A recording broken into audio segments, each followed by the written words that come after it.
You are standing in a room surrounded by people. It could be a meeting at work, a birthday dinner, a family event, or a casual conversation with friends. Everything feels normal until one person suddenly makes you the center of attention for the wrong reason. They criticize the way you speak. They mention an old mistake. They laugh at your clothes, your career, your appearance, your relationship, or an idea you just shared. Then the room changes.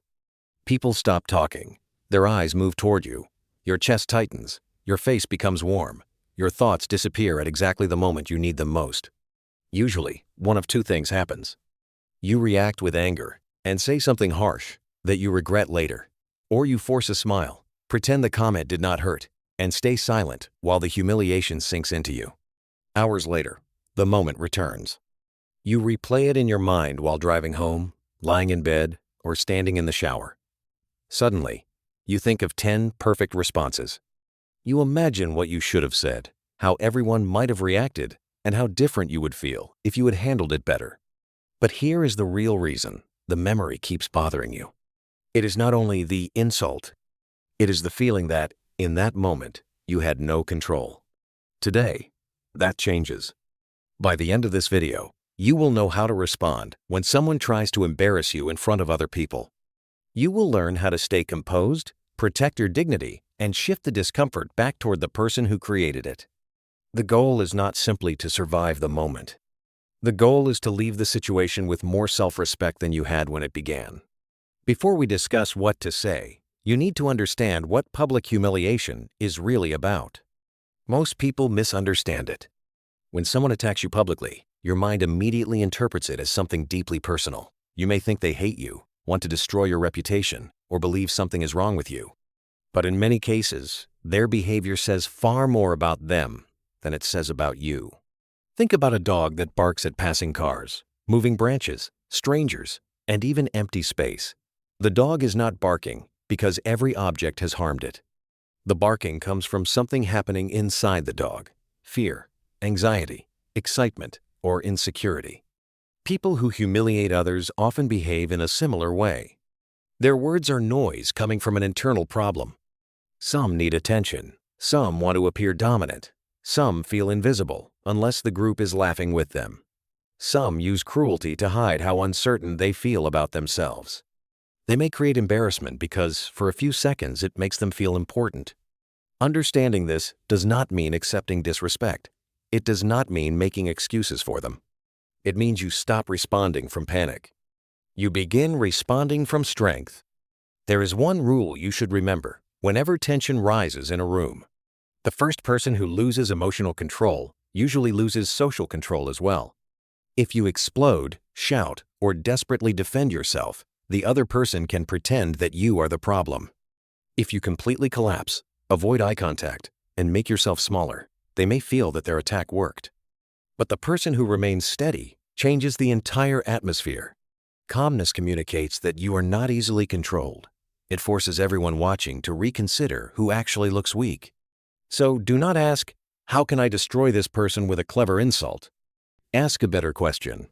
How can I stay in control, expose what just happened, and keep my dignity? Here are 5 ways to do that.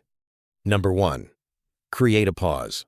When someone says something designed to embarrass you, your first instinct will be to react immediately. Do not. Take one slow breath. Look at them without rushing. Let 1 or 2 seconds pass before you speak.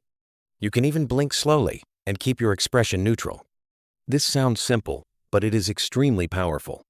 A person who humiliates you is expecting an emotional reward. They are waiting for anger, nervous laughter, embarrassment, tears, or confusion.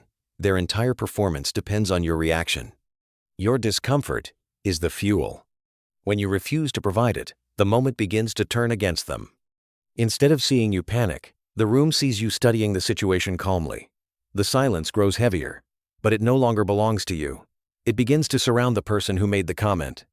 They may shift their body, laugh awkwardly, explain themselves, or repeat that they were only joking. Why?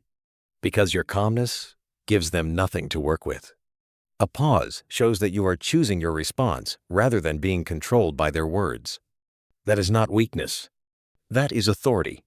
Before saying anything, allow the room to feel what was just said. Many people rush to fill uncomfortable silence, but silence can be useful. It gives everyone time to recognize that the comment was unnecessary. Sometimes, your calm face will say more than an angry speech ever could. Number 2. Widen the frame. After the pause, do not remain trapped in a private battle between you and the aggressor. Bring the room into awareness. Slowly look away from the person and glance at the others nearby. Do not search for approval. Do not look frightened. Observe the group as though you are noticing the situation from the outside. You might calmly ask, "Did that sound strange to anyone else?"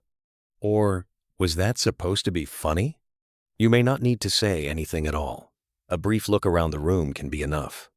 This move is effective because the person who embarrassed you created a simple scene. They are the performer, you are the target, and everyone else is the audience.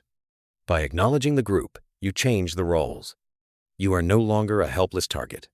You become the person examining what just happened. The aggressor expected the room to watch you become uncomfortable. They did not expect the room to begin evaluating them. Now everyone is silently asking questions. Why did they say that? Was that necessary? Are they trying too hard? The attention that was aimed at your embarrassment starts moving back toward their behavior. You have shifted the spotlight without shouting, attacking, or begging anyone to defend you. That is the power of social awareness. You are reminding everyone that they witnessed the moment and that the person who caused it can no longer hide behind the group's silence. Number 3. Describe the behavior clearly. This technique may feel uncomfortable the first time you use it, but it is one of the strongest responses available. Say what happened out loud. You could say, "That sounded like an attempt to embarrass me." Or, "That felt unnecessarily personal. Did you mean it that way?" Or, "I want to make sure I understood you. Was that meant as a public insult?" Notice what these responses do. You are not screaming. You are not insulting them. You are not pretending to be unaffected. You are simply naming the behavior. People who humiliate others often depend on an unspoken agreement. They make a cruel remark, everyone becomes uncomfortable, and then the conversation continues as though nothing happened. The aggressor receives the reward, but pays no social cost. When you describe the behavior calmly, that agreement disappears. You are telling the room, "I noticed what happened, and I am not afraid to acknowledge it." This usually puts the other person in a difficult position. If they say they were joking, they now have to explain why humiliating you was funny. If they accuse you of being sensitive, their defensiveness becomes visible.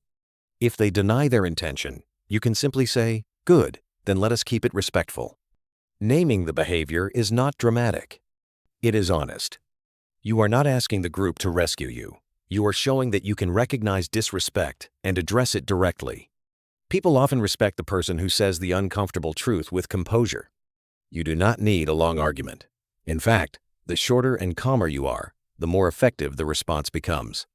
State what you noticed, then allow them to sit with it. Number 4. Remove your attention. Not every insult deserves a discussion. Some people behave this way constantly. They provoke others, make rude comments, and search for reactions wherever they go. Everyone around them may already understand what kind of person they are. Giving them a long response can become exactly what they wanted. In those situations, use a deliberate redirect. When they finish speaking, look at them briefly. 1 second is enough to show that you heard the comment. Then, turn your body towards someone else and continue the previous conversation. You might say, "Anyway, you were telling me about your new project." Or, "Let us go back to what we were discussing." Or simply continue speaking without addressing the insult at all. This is different from freezing or running away. You are making a conscious choice about where your energy goes. Attention is social currency. When you give someone your anger, explanations, and emotional effort, you show that they have power over you. When you calmly return your attention to something more important, you communicate that their attempt did not deserve the center of the room. You are not ignoring them because you are scared. You are dismissing the behavior because it is beneath meaningful engagement. For someone who depends on attention, indifference can be more painful than any clever comeback. They wanted to become important by making you uncomfortable.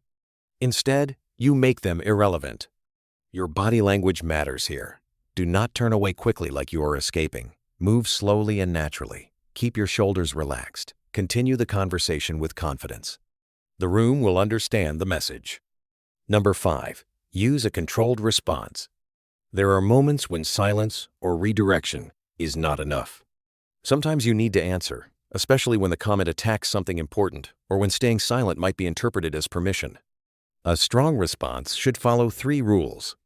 First, lower your voice instead of raising it. People often believe volume creates power, but shouting usually signals emotional loss of control. A quiet, steady voice makes others listen more carefully. Second, keep your answer brief. 1 or 2 sentences are enough. The longer you speak, the more defensive you may appear. A short response suggests certainty. Third, do not attack their identity. You are not trying to humiliate them in return. You are trying to close the situation while keeping your self-respect. Tap it. If someone mocks your career or ambition, you might say, "You do not have to understand my direction. I am still committed to it." If someone mentions an old failure, say, "That happened, and I learned from it. I am not ashamed of growing." If someone makes fun of your personal life, say, "I am comfortable with my choices. Your opinion does not change that." If someone criticizes your appearance, you could say, "I did not ask for an evaluation, but I appreciate the concern." These responses are not loud or cruel. They do not beg for approval. They show that your sense of worth is not available for negotiation. After speaking, do not stare at them, waiting for permission to feel confident. Hold eye contact for a moment, then move forward. Your answer is complete. You do not need them to agree. You already know where you stand. Now we need to discuss something that is often ignored. It may be more important than any comeback. Ask yourself honestly, was this the first time this person treated you this way? If the answer is no, then the real issue is larger than one embarrassing comment. The issue is the pattern they have learned. People who repeatedly disrespect others often begin with small tests. They interrupt you. They make a mild joke at your expense. They cross a boundary and watch what happens. If there is no consequence, they move further. The joke becomes sharper. The criticism becomes more personal. Eventually, they feel comfortable humiliating you in front of an entire group. They are not necessarily choosing randomly. They are responding to what they believe they can get away with. The 5 techniques in this video help you handle the public moment, but they are only part of the solution. The next step happens privately. Later, when emotions are lower, speak to the person directly. Do not arrive with a long speech. Do not threaten them. Do not explain every painful detail. Say something clear. What happened earlier was disrespectful, and it cannot happen again. You can add, "I am speaking to you privately because I want to be direct. Do not address me that way in front of other people again." Then stop talking. Clarity is powerful because it leaves little room for manipulation. A person may try to laugh, minimize the situation, or claim that you misunderstood. You do not need to debate their intention. You can say, "Whatever your intention was, I am telling you the boundary." That is enough. Confident people do not always sound aggressive. They sound clear. And people who test boundaries pay close attention to clarity. They often depend on others being too uncomfortable to say exactly what they mean. Once you become direct, the relationship changes. When you consistently respond with calmness and clear limits, something important begins to happen. People stop testing you. Not because you became dangerous. Not because you started attacking everyone. They stop because you are no longer easy to destabilize. You become someone who notices disrespect, remains composed, and responds without fear. Every time you hold your ground without losing control, you teach others how they are allowed to treat you. The people who once made careless comments begin to think before speaking. They understand that you will not create a dramatic scene, but you also will not quietly accept humiliation. That balance creates respect. Before this video ends, remember this: dignity is not something a group votes to give you. It is something you protect through your actions. You do not claim it by becoming the loudest person in the room. You claim it by becoming the most grounded. The person trying to humiliate you is hoping for one of 3 things: panic, rage, or silence. They are expecting the version of you who reacts automatically. But after learning these tools, you have another option. You can pause. You can observe. You can name the behavior. You can remove your attention. You can respond with calm certainty. And when necessary, you can establish a boundary afterward. There is one more important question, however. What can you do before a public attack ever happens? How can you carry yourself in a way that discourages disrespect before someone even tries it?